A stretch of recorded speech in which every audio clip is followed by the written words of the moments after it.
Study IQ IAS, अब तैयारी हुई affordable. Welcome to StudyIQ's initiative, the podcast. I am your host Dipansh Murjani. So tighten your belts because it is time for the podcast of the day. In the last episode, we discussed about constitutional amendment procedure. And in today's episode, we are going to understand some important constitutional amendments. Sir, the first Constitutional Amendment Act was passed in 1951. So can you please enlighten us on the changes that were introduced after this amendment? It is very important for students of UPSC or any other exam for government examinations to understand what amendments have been done in our constitution. As we have already known that our Indian constitution is a flexible document and it evolved with its time. In this context, we will try to understand some series of amendments which are very important and critical from the examination point of view. In this series, we will discuss the First Amendment Act 1951. It encompasses the 5 provisions which are very important to understand. First, that this amendment empowers the state to make socio-economic justice with socially and economically backward classes. Second, it was aimed at the land reforms and zamindari abolition. The third addition was that ninth schedule was added to protect anti-zamindari laws from judicial review. Fourth addition was public order, friendly relations with foreign states and incitement to an offence as an additional grounds for reasonable restrictions on freedom of speech and expression as a fundamental right. It also made it justiciable. And fifth addition through First Amendment Act was it provided that state trading and nationalization of any businesses would not be considered against the right to trade or business. In this context, the next amendment is Fourth Amendment Act 1955. In this amendment, it empowered the state to nationalize any trade. This also provided that the compensation amount given by the state for the acquisition of any property cannot be challenged in any court on the grounds of insufficiency. And third, that it added laws in the 9th schedule and expanded the scope of Article 31, subsection C. The next important amendment is 7th Amendment Act 1956.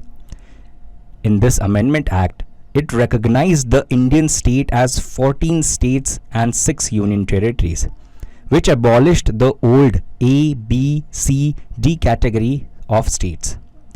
Through this amendment, it provided the common high court for 2 or more states and extended the jurisdiction of high court to union territories also. It also provided additional acting judges for high courts functioning. The next important amendment is 9th Amendment Act 1960. Through this amendment, it provided for the cessation of Indian territories named Berubari Union, which was earlier a part of West Bengal, to Pakistan as a commitment made under the Indo-Pakistan Agreement 1958. The agreement was made for the reason that under Article 3, the Parliament can alter the area of a state. However, it does not include the cession of Indian territories to a foreign state. It can only be done by amending the Constitution itself. The next important amendment is 10th Amendment Act 1961.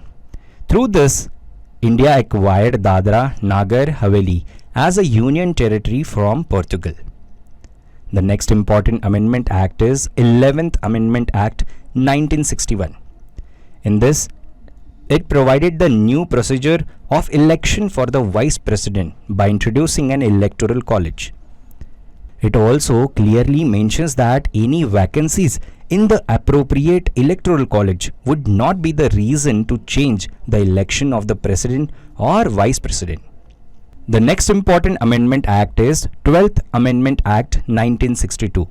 Through this, in Indian Union, Goa, Daman and Diu were added. The next important amendment was 13th Amendment Act 1962, where Nagaland made a state and provided special provisions for the state of Nagaland.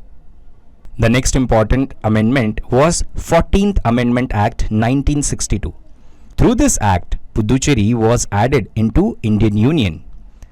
And second, the Union territories of Himachal Pradesh, Manipur, Tripura, Goa, Daman and Diu and Puducherry were provided with legislatures and Council of Ministers.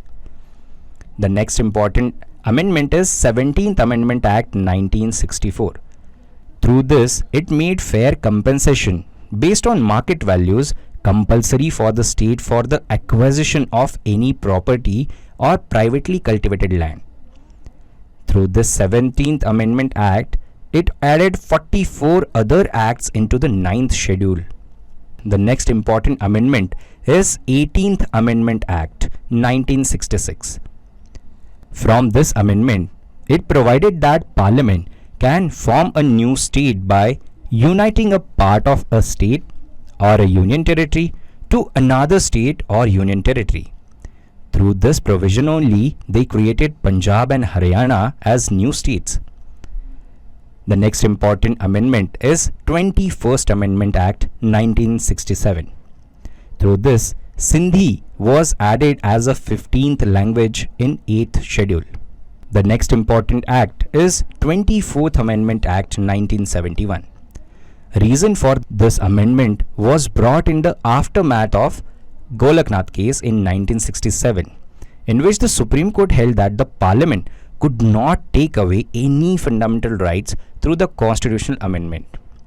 The first provision through this amendment was that it made it clear that the Parliament has the power to amend any part of the Constitution, even including Article 13, by using Article 368, which is basically the procedure for amendment of Constitution.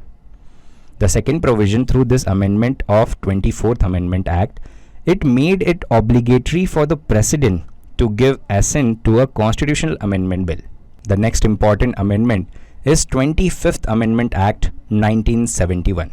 Through this amendment, it curtailed the fundamental right to property, and it made it clear that a law made to fulfill the provisions of directive principles contained under Article 39B or C cannot be challenged on the ground it violates the fundamental rights given in Article 14, 19 and 31. The next important Amendment Act is 31st Amendment Act 1973. Through this, an increase in the population of India was revealed in the census of 1971, and due to increase of population, it was a necessary step that the seats of Lok Sabha should have been increased, and through this Amendment Act, the seats of Lok Sabha were increased from 525 to 545. The next important amendment is 33rd Amendment Act 1974. It changed the Article 101 and 190 and provided that the chairman or Speaker of House can reject the resignation of any member of Parliament if he had found it ingenuine or non-voluntary in its nature. The next important Amendment Act is 35th Amendment Act 1974. Through this Amendment Act, it changed the protectorate status of Sikkim and assigned it a status of an associate state of Indian Union. Through this amendment, the 10th schedule was added to fix the terms and conditions of such engagement of Sikkim with Indian Union. The next important amendment is 36th Amendment Act 1975. It gave a full-fledged state status to Sikkim and repealed the 10th schedule. The next important Amendment Act is 38th Amendment Act 1975. It provided that the declaration of emergency by the President cannot be challenged in any court of law. In this also, it provided that the promulgation of ordinances by President or Governor, either administrators of Union territories also, cannot be challenged in any court of law. Through this amendment, it provided that the President could declare different proclamations of national emergency on different grounds simultaneously. Sir, thank you for your explanations. Dear listeners, it is time to call quits for this episode of the podcast. In the next episode, we will discuss the continuation part of important constitutional amendments. Till then, stay connected with StudyIQ and keep studying. You can listen to StudyIQ Presents the podcast on various audio streaming platforms such as Hubhopper, Kuku FM, Spotify, Google Podcast, Apple Podcast, etc. Links are being pinned in the comment section below. Thank you.